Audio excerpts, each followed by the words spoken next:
Hello and welcome. This is Self-Control, How to Build a Better Life, the podcast that inspires you to take control of your mind and your mindset to go forward and build the life that you want to live. I'll never tell you how to live, how to think, how to act, but I want to share with you things that have improved my life going forward in the hopes that you can employ some of these things too. Now, I kind of got ahead of myself, to be frank. I want to spend some time talking about journaling. I think journaling is the number one thing that has allowed me to improve my life in the last 4 or 5 years.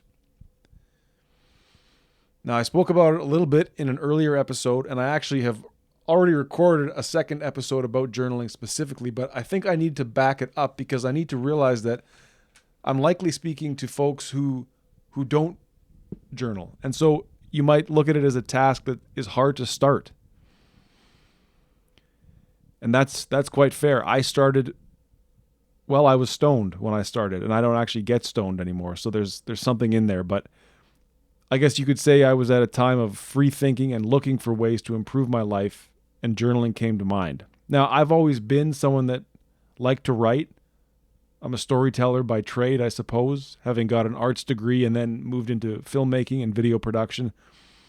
And I understand that may not be a part of your life, but I would say if you're looking for a better life, if you're looking to take steps to improve your life, consider at least taking control of your own story. And I will clarify what I mean here as we go forward.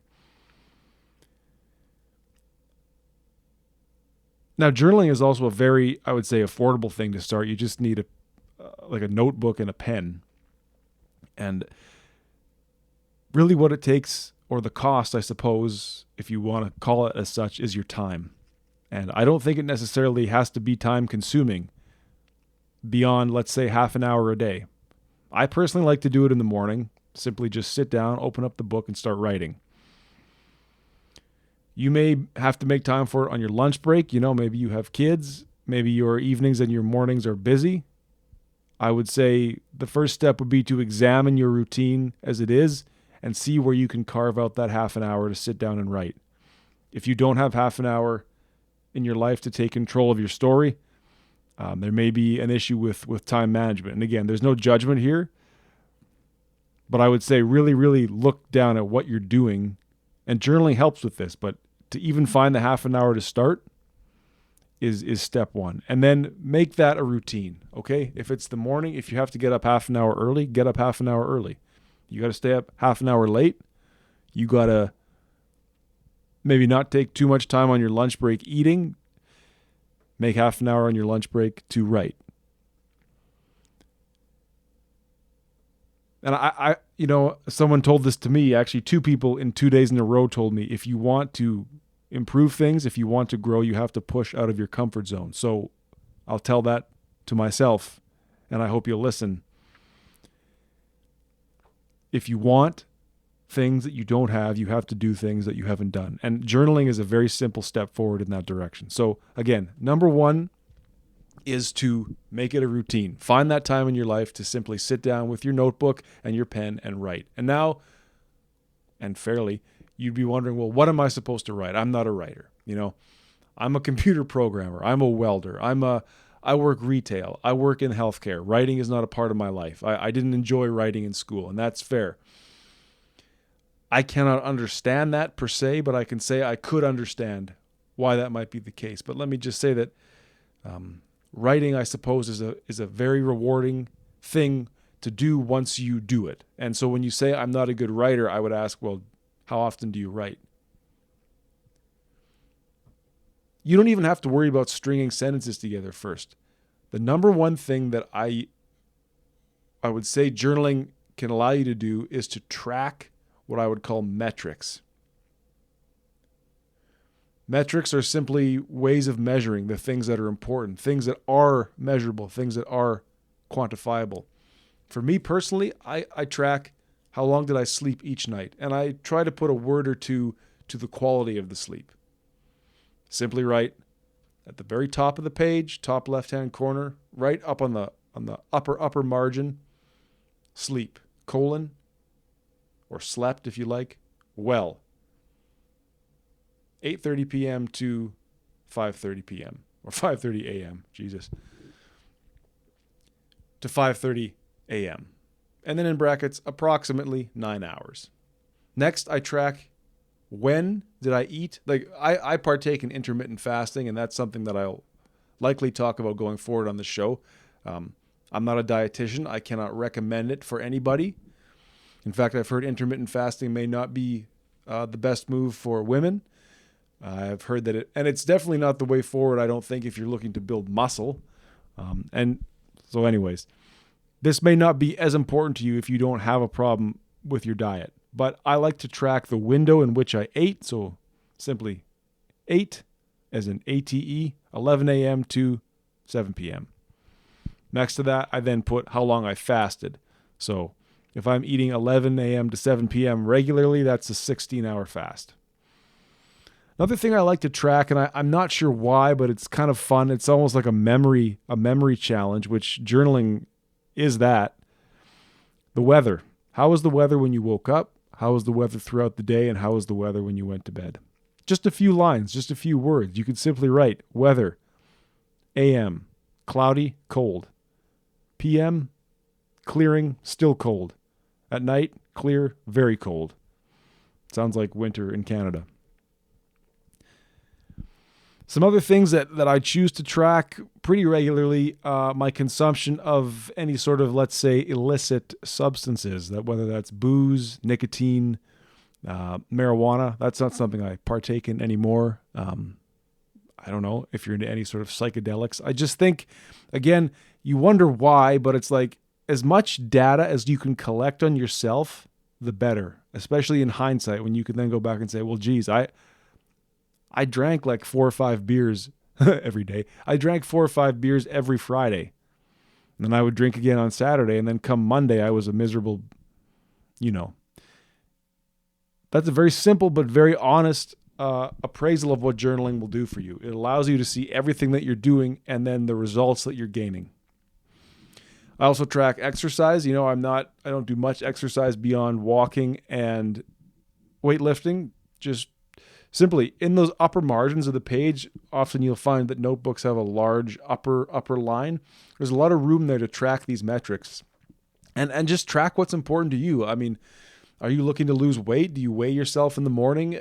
Track your weight. Are you someone that smokes cigarettes? How many cigarettes? If you're looking to reduce those, wouldn't it be nice to see if you weren't reducing them, even though you thought you were, or vice versa? So use the upper margins of your notebook to track important metrics. I would say sleeping and eating and consumption would be up there. Did you partake in any sexual activity, and how did that end? Was there orgasm or not? Now, these things, they're deeply personal. And again, you have to remember, no one is going to read this journal. So it's a chance for you to be as honest and frank as you can possibly be. Now, if you're looking for someone to read your journal, that might be a different issue. But again, I really have to stress the results that you get from journaling are directly proportionate to how honest and how frank and how consistent you are with it, as with many, many things. This is what I have found. So again, don't be afraid to track things that are trackable, right? Sleep, eat, weather, sex, consumption of substances, exercise, weight is a good one.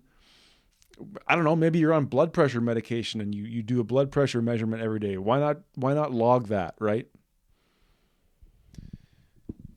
So again, very simple to just sit down and write simple data points down. I'm not even asking you to tell a story or string sentences together at this point. Please. I'm not asking you to do anything. I'm just telling you sort of in a second or third person kind of rhetoric, my approach to journaling. And I hope that if you're looking to build a better life, you'll find it useful as well. Because I sit down and journal in the morning, I come into the day what I mean to say is I come into the journal entry about halfway, meaning, put it to you this way. I get up in the morning and there's a half-finished journal entry from the day before. So I finish off the preceding day. And then I turn the page and start the day that I'm in. So that's a bit confusing, but so let me put it to you this way. Because you're essentially starting from zero, you're blessed to now open up that fresh notebook, get that pen that you like in your hand, feel it out, maybe do some circles on the page, like get warmed up, get into the routine, get into the mindset of someone who's now telling their own story. And simply ask yourself, how did I sleep last night? How did I sleep? Your journaling begins with your sleep. How did I sleep last night? Put a sentence to that. I slept good. That's a start. Honestly, if that's all you got, that's a great start. Or you could say, I slept pretty well till about 2 a.m. when the dishwasher, which was plugged into the sink, if you're like me and you live in, my dishwasher plugs into the sink. It's a portable dishwasher, and the hose blew off, and the faucet the tap pissed water down the drain for 3 hours until I woke up and changed it, turned it off. So don't be afraid to write these things. Again, it may seem trivial, but it's not, because in some sense, it's not as important as other things in your life, but it's important to know what's going on and get into the habit of writing your story. So I slept all right till about 1 a.m. Something woke me up. I got up, used the washroom, had a drink of water, went back to bed, slept pretty well until my wife left at 5 a.m. and woke me up. I laid there awake. Hell, you could spend a page writing about your sleep, and again, I wouldn't say not to. I wouldn't say not to. Okay, so that's great. How did you sleep? We've laid that out. Now, what were your earliest thoughts today? What was the first thing you thought? Could you even remember? So here's now where journaling is an invitation to focus and be mindful and think about what's going on in your life and in your mind at different times throughout the day. And quite often in the morning when we wake up, there's thoughts. Hopefully there's a renewed sense of peace and refreshment when we wake up, but there's also sometimes thoughts that have nagged us through the night, clearly. Write those down, get them out into the light. And then simply from there on, what did you do? Write out your morning routine if you have one, or if you are someone with a busy life, you've got family, you've got a job. Hey, I didn't have time to eat. I had to get the kids dressed, get them off to school. Then I had to get home. I had to have a meeting. And then, hey, don't be afraid to just blast through stuff that if life was happening at a fast pace, it almost begs to be written at a fast pace. So I should say at this point, I'm advocating a form of journaling that is very, I would say, the word is quotidian, which is a big fancy word that an arts major would use. But I don't want to say boring because it's not boring, it's your life. But it's the day-to-day happenings. It's the moment-to-moment what you did. Now, I suppose there are other ways to journal, and I would not look down on any other form of journaling if it were out there or presented to me, but I find that daily retelling of your life, even if it feels boring at first, well, there's an invitation to maybe make it interesting. It's like, okay, yeah, we blast through that. We got the kids to school. I got home, had my meeting. Then I had to run out and I had a coffee, with a client. It's like, well, that's very interesting. You got to do some very important things in your life, like manage your life and your family. And then you got to sit with somebody and have a coffee. Well, what was it like? Like, as you're walking into the coffee shop, slow down. What did it smell like? Were you happy to be there? Were you bringing in the stress of the morning, or were you relieved that you got to meet your friend and sit down for a conversation, or a client for a productive meeting, whatever that may be? But there is something in the routine, sitting down and retelling of your life that helps to combat anxiety. And if you're somebody that has anxiety, as I as well do, I would say, and I'm working on it through this podcast, in fact, I will talk about that in a future episode that I've already recorded that I will release later. The way in which journaling routinely can reduce anxiety is something worth thinking and talking about, and I've done so, and you will hear it shortly in a coming episode.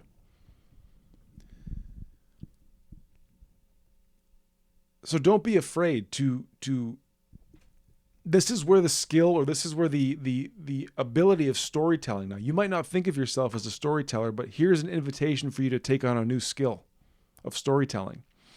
If you choose to blast through the first 3 or 4 hours of your day just as a list, got up, got the kids ready, got to school, got them to school, got out the door, came back, had a meeting, went out for coffee with a client. That's fine. Condense it into 2 lines because life was flying and so were you. What I would then say is key or crucial is to find the moment when something struck you and you need to then, in your writing, interject with a comment as far as, how did I feel? Did I have a mood? Did I have an emotion? Did I have a thought?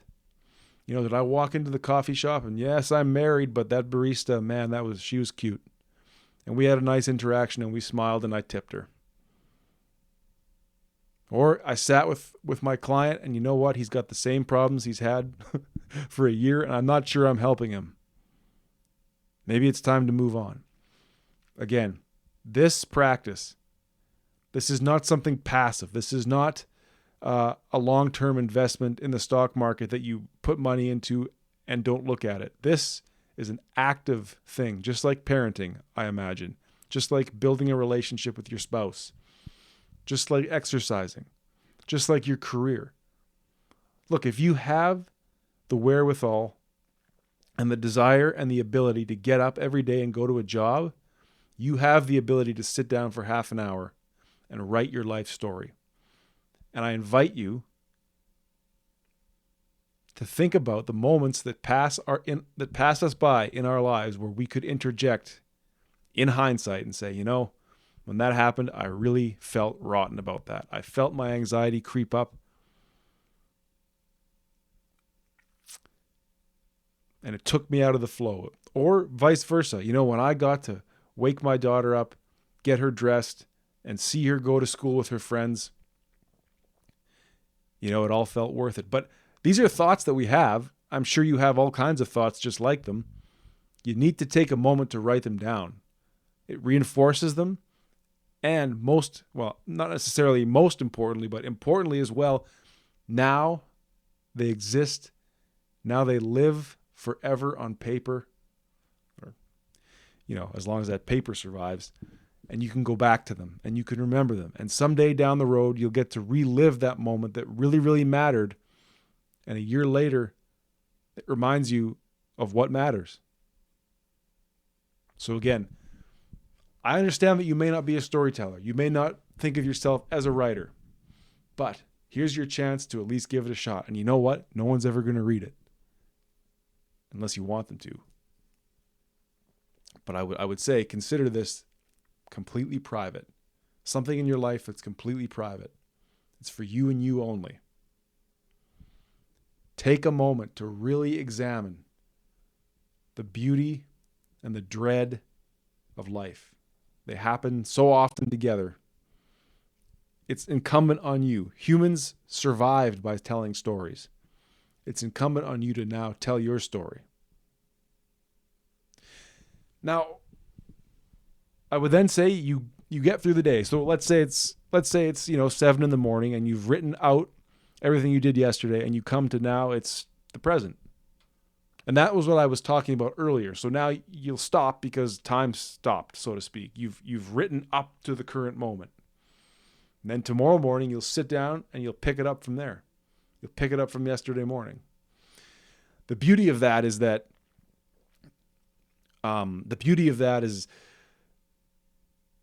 the quality of your sleep and your earliest waking thoughts. You get to write those down pretty quick if you're journaling in the morning. And then, like I say, you'll sit down tomorrow and pick it up once you've lived another day. I like to end my day's journal entry. I like to end my day's journal entry with a to-do. So usually by this point, I'm full of coffee and I have to run to the bathroom. But, again, how did you sleep? What were your earliest thoughts? What did you do? And now, what do you need to do? And that can be quick. That could be real quick. That could just be blah, blah, blah. And now I have to get the kids up, get breakfast made, get them to school, have that meeting, got to run out, do some errands, come back, hopefully dinner with the family tonight. get to sleep by 9. Whatever it is. Just lay out a few point form, bullets, commas, whatever you got to use, however your brain works. What are you going to do? Because journaling, as I've said, it's an invitation to become a storyteller. It's an invitation to take control of your life. It's an invitation to master your time. Through journaling, you're forced to condense your day onto a page or two. And so then it becomes very easy to see or to say what's important. Where do I need to examine? Now, if things are happening routinely, if they're happening every day, they don't necessarily need to be examined if they're going well. But big moments or unique moments that happen in life, take 3 or 4 or 5 or 6 or 10 lines to write about them and what you thought and how it went. As I was saying, storytelling is something that I've grown up doing, but it may not be the case for you. But here's a chance for you now to become a storyteller. What details are important? Movies are an hour and a half long, roughly. We don't see every waking moment of every character's life. We see the important details. This is a chance for you to tell yourself what's important. If you'd like a little bit more support on this, just some prompts that I wrote down, how did you sleep? What were your earliest thoughts? And then what did you do? What conversations did you have today? Coworker, boss, spouse? What did you talk about? How did you feel? How did you come away from that feeling? Did you witness anything out of the ordinary on your way to work or at work? Did you see someone? Maybe you saw an unfortunate person walking on the side of the road, or maybe you got a chance to see somebody you really admired. Engage with your life. It's a calling. It's an invitation to reflect and to engage on the moments that pass us by. Now, if you're in a situation where you spend time in a cubicle at work and there's a lot of, let's say, free time there, take a moment to just say, hey, I rotted away in my cubicle from 10 to noon, and then I had lunch. That's fair, but in that moment where you were disengaged with life, where did your mind go? How did you kill that time? And is that a productive or constructive way to kill that time? I'm not judging you. I have had office jobs. In fact, I still do a part-time gig where I'm in an office environment a few days a week. It's very easy to get sucked into Twitter or sucked into just like checking your stock portfolio or, any number of just time-wasting things. And we can't expect ourselves to be not falling victim to that kind of thing. It's so easy. But at least it's a moment that you can take and you can write that down and say, hey, from 10 to noon, I did not do anything. I went up and down the Twitter timeline. I watched my investments slowly deflate, or I watched one that seems to be growing. But then, hey, I went out for lunch with so-and-so, and we had a great conversation about this, and it got me thinking about this. And then, blah, blah, blah, from 1 to 3. Again, I did nothing. Slow day today. Interject with those moments when you felt strongly about anything. This is a call to examine the details of your life and tell your story. The name of this podcast is Self-Control: How to Build a Better Life. Journaling is perhaps one of the simplest and yet most active ways that you can take control of your life. If you want to live a better life, taking control of your mind, that's probably the first step, honestly. And I spoke about breathing, and we'll come back to mindful breathing in a later episode, but here's a chance for you to control your time, control your story, and you can control how you see things. And I'll get into this as we go, but I truly believe that how you see the world is simply a reflection of how you see yourself. The world is neutral. Now, if you're cynical, you're saying, well, no, the world is a bad place. It's an evil place. I got to keep my family safe. Okay. That's a reflection on your own paranoia. on your own experiences. And I'm not saying that they're right or wrong. Through journaling, you can frame your thoughts as you like. Now, that can lead to an echo chamber, that can lead to furthering your bias, or if you're unhappy and you know it, and you really want to show it to yourself, you'll be honest with yourself. Hey, I always seem to have negative thoughts around this. Or I always feel positive about this. It doesn't matter. I'm never going to read this, so you can write whatever you want, but just write.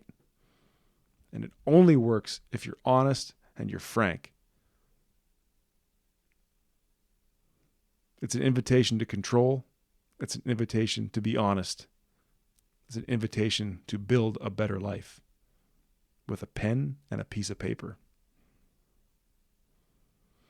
So again, make it a routine. Make it a habit. Sit down when you have the time and write. Track metrics: sleep, eating, weather, sex, consumption, exercise, weight. Whatever is important to you that you think you need to track it. And then simply answer the question, how did you sleep today? And then, what were my earliest thoughts? And then, what did you do? And what moments require a deeper examination and a reframing? And then simply end with to-do list. Master your time. Take control of your story and be honest.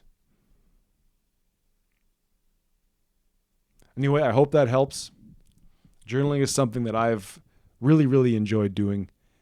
It's allowed me to improve my life greatly. I think there's probably one more episode in me, at least, about specifically how that has happened.